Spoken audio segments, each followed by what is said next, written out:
Halo para penggemar dan pecinta suyanto.id dimanapun Anda berada, kita ketemu lagi, semoga selalu sehat walafiat.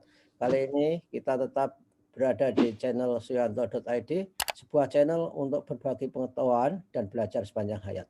Saat ini kita akan membicarakan mengenai bagaimana reformasi asesor dan rekrutmen asesor untuk kepentingan Badan Akreditasi Nasional Sekolah dan Madrasah. Kita bersama dengan Ketua BAN SM, Bapak Dr. Tony Toharudin. Beliau adalah Ketua BAN dan berasal dari Fakultas MIPA Universitas Padjadjaran, Bandung. Halo, Assalamualaikum Pak Tony. Waalaikumsalam, Prof. Suyanto. Apa kabar Pak Tony? Alhamdulillah, baik, Prof. Ya, syukurlah. Kita harus sehat Pak Tony. Pak Tony sudah belum divaksin Pak Tony ya? Baru sekali, Prof. Oh, sama saya. Ya, Unpad tuh mulai 25-26. Oke. Yang kedua kapan Pak Tony? 23 April. Oh, saya 14 April. Ya sudahlah. Ya. Kakak beradik vaksinnya. Oke, Pak Tony. Kabarnya akan ada perubahan dalam bagaimana merekrut dan bagaimana asesor harus bertindak di dalam paradigma baru BAN SM ini. Silakan Pak Tony.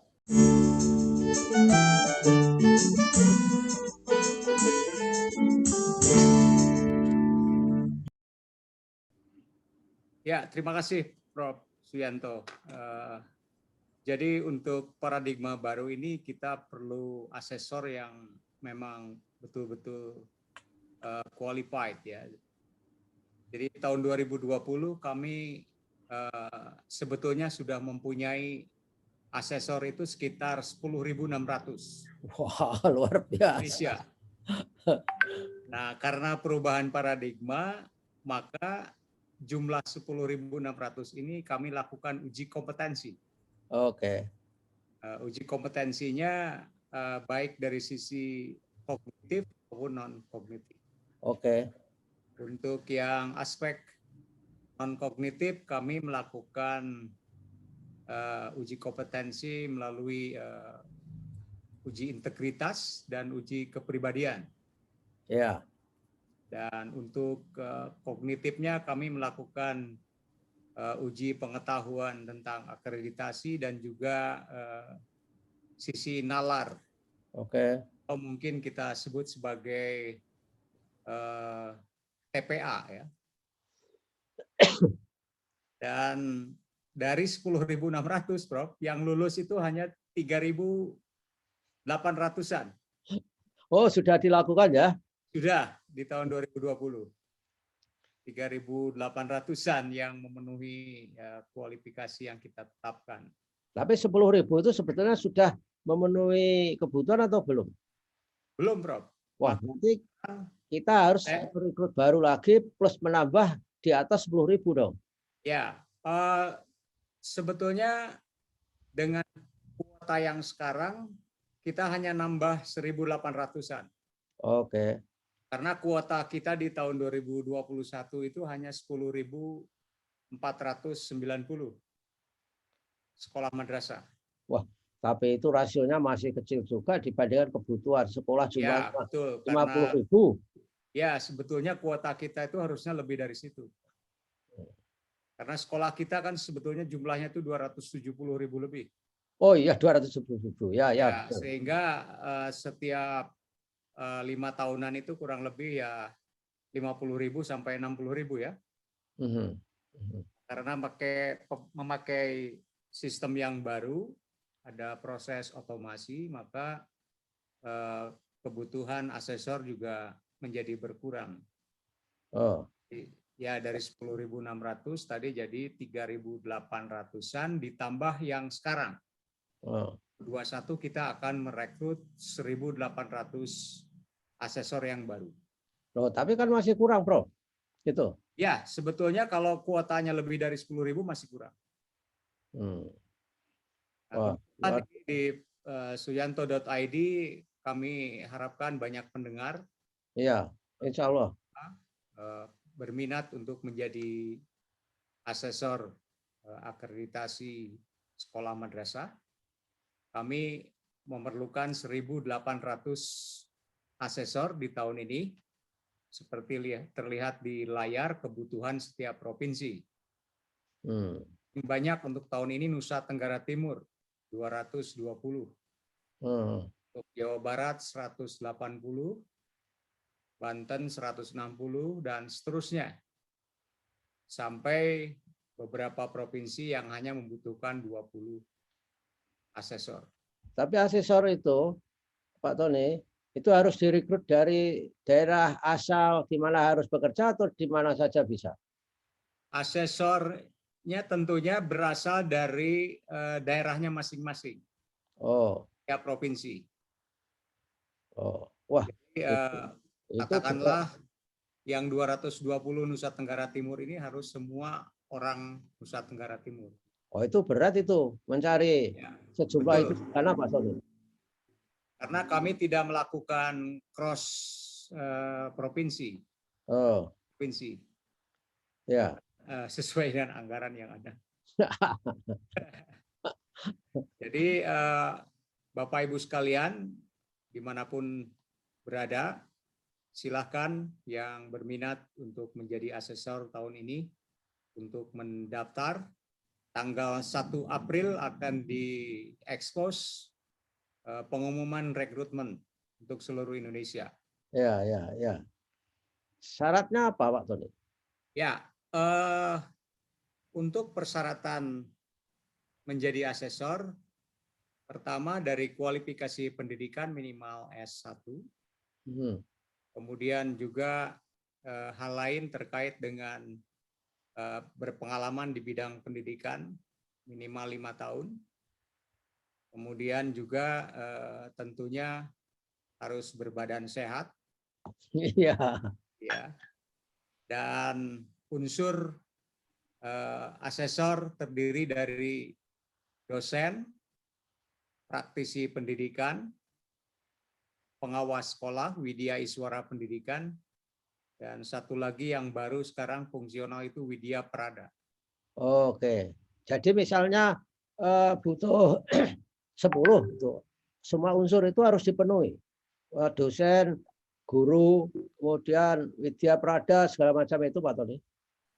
Sebetulnya tidak. Kalau peminatnya semua pengawas juga nggak ada masalah. Oke. Tapi yang bisa mendaftar sebagai asesor bisa dari unsur-unsur tadi. Oke. Ya. Jadi terserah tesnya ya itu nanti. Ya, tergantung.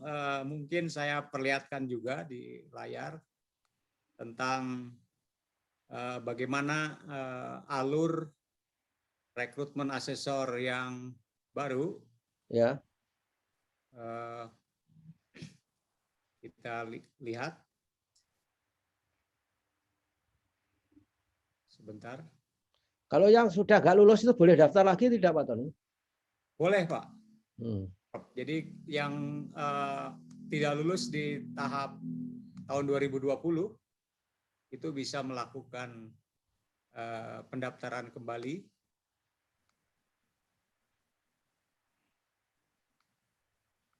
Dan prosesnya itu ada 3 tahap. 3 tahap. Pertama, kita lakukan seleksi administrasi. Oke. Seleksi administrasi, kemudian kalau lulus masuk pada tes daring secara serentak seluruh Indonesia. Untuk 1.000, tergantung nanti peminatnya berapa, dan ini merupakan terobosan baru, Prof. Oke. Kami di tahun 2020 melakukan tes online secara serentak 10.600. Oh, ya. Sekarang ada 1.800 dan dilakukan secara daring dengan pengawasan juga secara langsung melalui daring. Wah. Jadi mereka harus memasang kamera on untuk bisa diawasi oleh para pengawas. Supaya nggak ada joki ya. Ya, jadi di sekelilingnya tidak boleh ada orang lain. Pak Tony, apa Pak Tony perlu share screen, Pak Tony, untuk PowerPoint itu? Ada. Ada. Biar biar Ya, nggak pemirsa jelas ya. ya biar jelas Pak Tony. Tidak Oke, ada jadi sudah saya background. Ya, oke, siap, rubah siap. dulu ininya Ya, supaya kalau lebih jelas. ya supaya apa alurnya itu bisa dipahami para pemirsa nanti. Ya,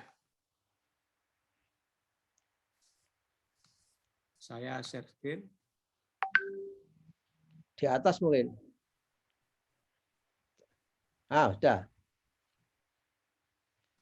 Oke, mungkin di apa slideshow. Oke, bagus. Ya, jadi registrasi calon asesor Bapak Ibu sekalian itu akan berlangsung 1 April sampai 14 April.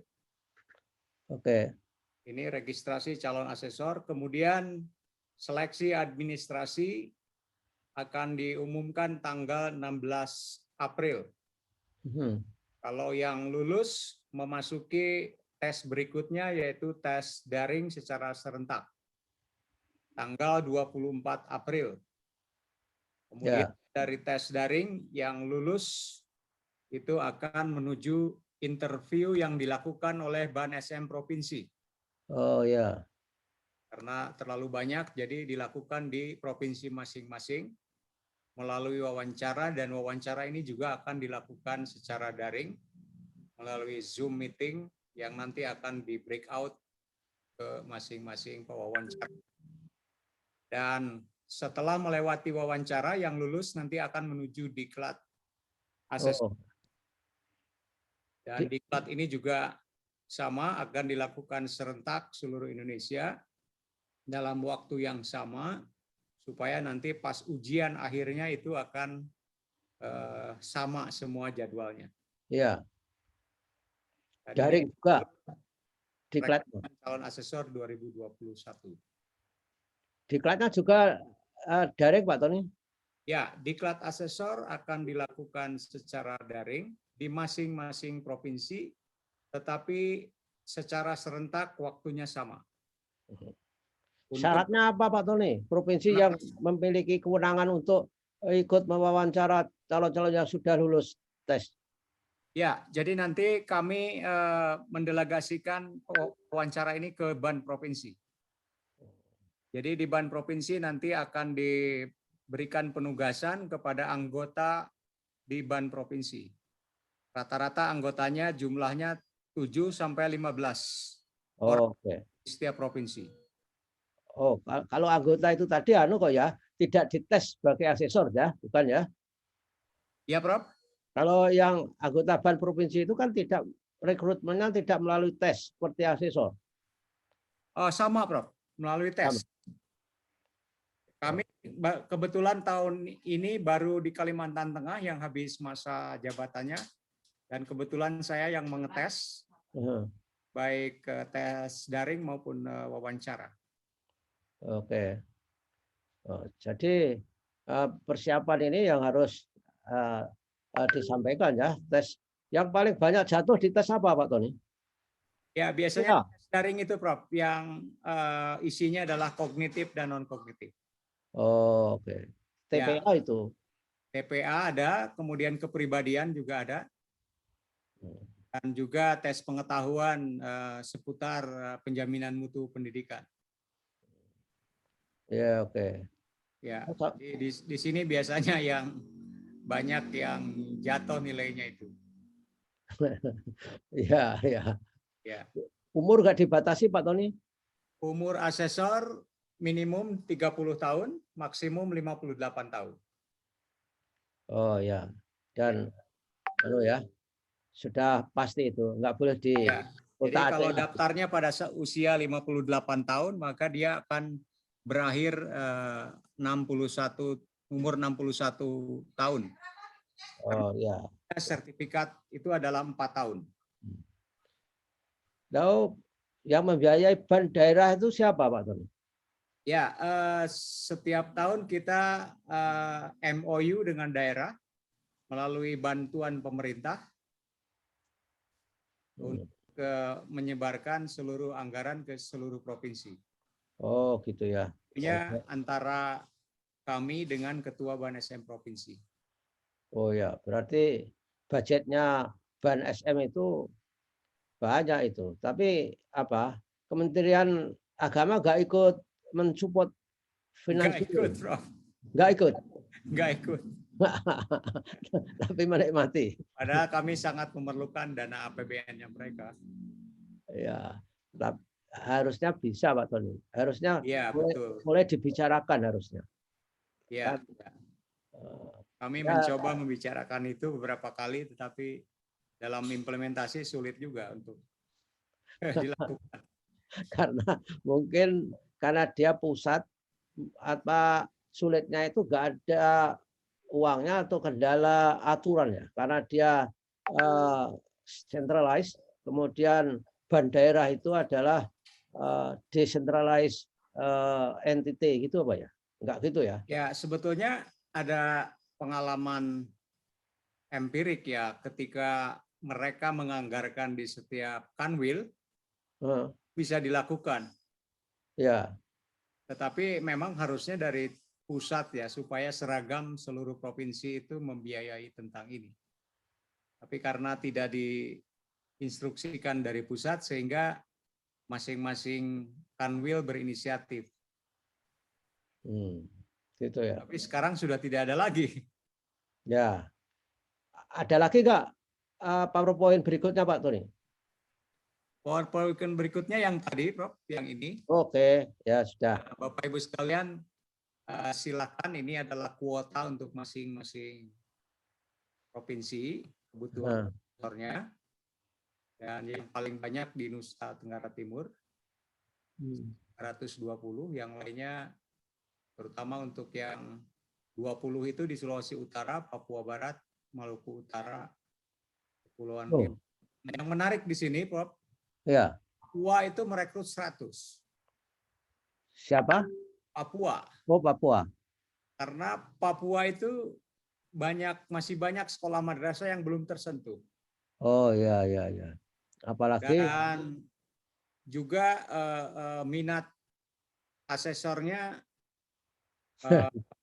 artinya harus ada kebijakan khusus terkait dengan sebaran asesornya. Ya betul. Belum tentu orang Jayapura ditugaskan ke daerah terpencil itu mau. Jadi juga kita harus merekrut di kabupaten kota masing-masing di Papua ini. Ya ya.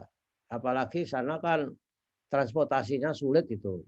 Jadi, ya betul, dan spesial sekali kalau untuk Papua ini transportasinya umumnya adalah melalui pesawat. Ya. Untuk anggarannya saya kira paling besar transportasi mereka. Ya betul. Jadi anggaran Papua ini berkali-kali lipat dari daerah lain. Ya karena kontribusinya juga besar Pak Tony. Kontribusinya kepada negara Freeport. Ya. Coba sekarang stop share Pak Tony, kembali ke laptop kalau sudah nggak ada informasi lagi supaya kita bisa ngobrolnya enak. Ya dan Pak Tony kok jadi black and white ya anunya videonya. Ya blur ya. Bukan, hitam putih. Hitam putih ya? Ya itu bisa itu dikoreksi sebetulnya kalau mau di videonya itu. Karena apa? Entah apa ya fitur. Video filternya kali ya? Ya, ya. Nah, udah sekarang udah. Ya. Nah, oke. Jadi Pak Tony, tadi dikatakan dengan paradigma baru ini asesor itu juga harus apa cara kerjanya baru. Performa apa yang berbeda itu Pak Tony dengan yang lama, dengan yang baru?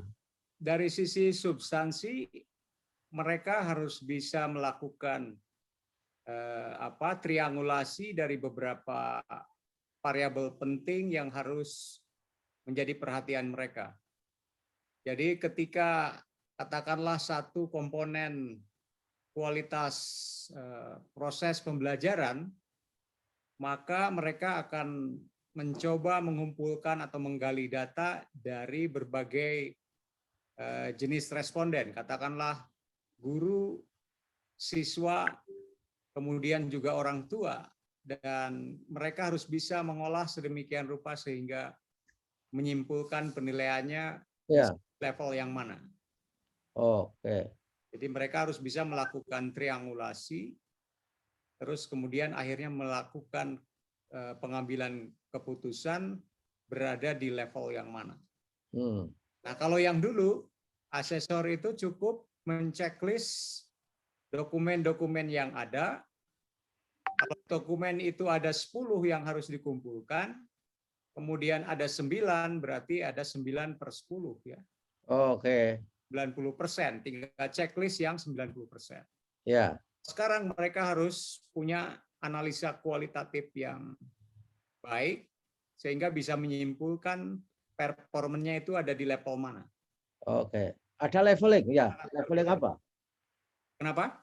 Ada level-level apa kualitas Ya, sekolah? ada levelnya itu ada 4, 1, 2, 3, 4. Tentunya 4 level yang paling performanya tinggi. Oke. Kemudian 3, 2, 1. Jadi sudah tidak memakai ABCD, Pak Tony? Tidak, Prof. Sekarang sudah ke capaian kinerja. Oh ya. Kelas 1, 2, 3, 4. Oke. Dan tentunya untuk penentuan level 4 itu harus betul-betul bisa menggambarkan bahwa kinerjanya di level 4. Iya. Ketika berbicara tentang katakanlah disiplin siswa, maka level 4 itu sudah memperlihatkan disiplinnya itu sudah membudaya. Oh ya. Baik di lingkungan sekolah maupun luar sekolah. Dan penilaian itu kan nggak mudah. Ya, betul. Terus melakukan analisa kualitatif sehingga memunculkan level 4.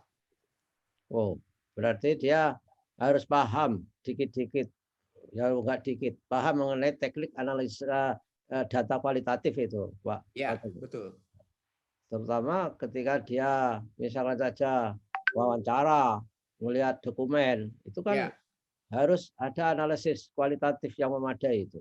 Ya, betul. Jadi di setiap aspek penggalian data mereka harus punya reason kualitatifnya. Jangan salah juga yang dikirimkan itu 2 asesor. Masing-masing asesor harus mempunyai persepsi atau mindset yang sama. Ya. Untuk setiap butir. Oke. Kalau asesor mengakreditasi sekolah, berapa lama itu Pak Tony? 2 hari atau cukup 1 kali? 2 hari, Prof. 2 hari. Karena diderive anggaran 2 hari. Wah, luar biasa. Makanya kalau secara realistis itu 2 hari itu nggak cukup. Ya. Tadi setiap butir harus dianalisa dengan betul sehingga menghasilkan hasil yang sesuai dengan kondisi faktualnya. Ketika sekolah diakreditasi, itu harus apply atau tiba-tiba didatangi tanpa pemberitahuan, Pak Tony? Ya, kita melalui proses pemberitahuan terlebih dahulu karena sekolah madrasah yang menjadi sasaran sudah diketahui oleh masing-masing sekolah dan kemudian nanti kita ada komunikasi sebelumnya dengan sekolah bahwa kita menugaskan asesor sebanyak 2 orang untuk pergi ke lokasi. Oke. Dan apa? Yang paling banyak belum terakreditasi tentunya adalah di level bawah, seperti SMP. SMP lebih banyak daripada SMA yang belum terakreditasi, Pak Tony. Ya, kalau lihat persentase memang sekarang itu lebih tinggi persentase SMA ya daripada SMP. Karena SMP lebih banyak kuantitasnya dibandingkan dengan SMA. Nah, seorang asesor, dia harus berspesialisasi di sekolah dasar, tengah, atau semua bisa melakukan? Ya, itu pertanyaan yang bagus sekali, Prof. Dulu ketika instrumen lama itu harus dilatar belakangi oleh jenjang. Jadi pengawas SD untuk SD, pengawas SMP untuk SMP. Nah, untuk yang instrumen baru sekarang, sebetulnya kita desain untuk bisa cross ke jenjang yang lain. Oke. Tetapi berdasarkan evaluasi, Prof, ternyata tidak mudah seperti itu. Iya. Terutama untuk katakanlah dari SMP ke SMK misalkan. Oh ya. Ya, jadi dari situ maka kita membuat kebijakan provinsi harus betul-betul dalam menugaskan asesor itu sesuai dengan kompetensinya mereka. Oh, kalau Langsung misalnya, ditugaskan di lintas jenjang. ya, kalau misalnya di suatu provinsi ada kekurangan asesor, bisa nggak pinjam dari provinsi terdekat, Pak Tino? Bisa, Prof. Dan Hah? itu sudah kita lakukan. Ya, ya. Seperti Kalimantan Utara adalah pecahan dari Kalimantan Timur. Di Kalimantan Utara yang lulus uji kompetensi asesor hanya sedikit, maka kita perbantukan dari provinsi terdekat, yaitu Kalimantan Timur dan juga Sulawesi Barat. Punya nggak Pak Tony sistem komunikasi para asesor itu? Misalkan dengan menggunakan apakah platform tertentu sehingga dia bisa berkomunikasi satu sama lain secara provinsi atau secara nasional. Ada nggak? Ya, untuk memudahkan para asesor di lapangan, kita mempunyai aplikasi semenjak Pak Mukti sebagai Ketua BAN SM di tahun 2017. Kita menggunakan aplikasi khusus untuk penilaian akreditasi yang bernama Sistem Penilaian Akreditasi, disingkat SISPENA. Ya, ya. SISPENA ini sudah meluncur di 2017 dan sangat efektif untuk melakukan penilaian akreditasi terhadap sekolah madrasah. Jadi dibantu sekali dengan platform itu dan sangat cepat untuk memutuskan sebuah penilaian terhadap sekolah madrasah. Dan asesor juga mempunyai user ID masing-masing di SISPENA, baik asesor satu atau ketua tim asesor maupun anggota tim asesor. Jadi dibantu oleh sebuah aplikasi. Oh ya, jadi sebetulnya penilaian mereka itu seperti real time ketika dia melakukan online. Ya, real time, tetapi ada prosesnya. Artinya harus divalidasi dulu, kemudian diverifikasi, baru ditetapkan. Tetapi aliran data sekarang tidak seperti dulu. Kalau seperti dulu itu harus manualnya itu harus sampai dulu di provinsi. Oh ya. Kalau sekarang asesor ketika sudah melakukan visitasi atau pada saat visitasi itu sudah bisa memasukkan data ke dalam sebuah sistem dan secara real time nanti akan diterima baik oleh provinsi maupun pusat.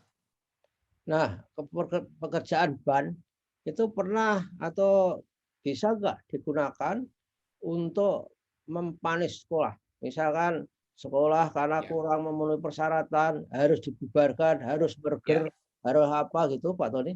Ya, semenjak tahun 2018 kita membuat rekomendasi di akhir. Kita hanya memberikan rekomendasi, Prof, tidak bisa itu.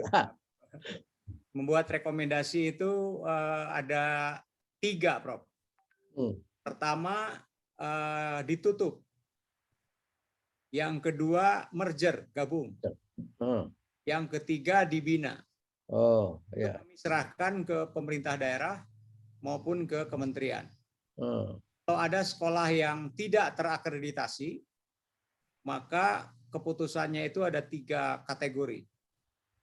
Ditutup, di merger atau dibina. Dan ini sudah berlangsung selama 3 tahun ya. 18, 19, 20. Tapi ada hambatan, Prof. Misalkan rekomendasi kita ditutup. Ternyata kementerian itu tidak mudah juga untuk menutup. Ya, karena bukan wewenangnya. Kepada daerah. Ya. Dan kebijakan penutupan itu kan ada di daerah kalau tidak salah. Ya. Untuk SD SMP di kabupaten, untuk yang SMA di provinsi, SMA SMK. Mungkin dari rekomendasi ditutup nggak pernah ada dijalankan kali Pak Tony. Iya, saya mendengar seperti itu, sulit sekali untuk rekomendasi ditutup itu dijalankan? Ya, karena di Indonesia itu beda dengan seperti yang kita lihat di Amerika. Kalau di Indonesia itu barang yang sudah ada tidak boleh tidak ada. Ya, harus ada terus Pak Doni. Kalau di Amerika lihat jurusan-jurusan di perguruan tinggi saja yang akreditasinya baik, ketika pasarnya sudah enggak membutuhkan ditutup gampang sekali. Kalau di sini ya memang sulit ya, belum bisa. Kita Iya, daerah nggak berani karena implikasinya juga politis itu, Pak Tony, saya kira betul, nutup itu. betul. Kalau kalau begitu itu apa tetap saja BSNP merekomendasikan ditutup, kan percuma saja. Atau harus diubah rekomendasi itu yang lain, dibina tapi terus setiap harus lapor dan harus accredited gitu loh maksud saya. Iya, sebetulnya kita tidak berhenti melakukan itu, tetapi dikontrol oleh variabel lain, Prof. Misal Ya. ketika BOS itu berjalan, maka kemudian ketika melihat di lapangan rekomendasi kita ditutup, sebetulnya direktorat itu sudah memfilter dengan itu. Oh, ya. Bosnya itu nggak akan masuk ke sekolah itu. Nah, tetapi Ya. nggak terlalu tahu seperti apa reaksi dari sekolah itu atau daerah itu ketika misalkan rekomendasinya ditutup, kemudian tidak dikasih bos dan lain-lain.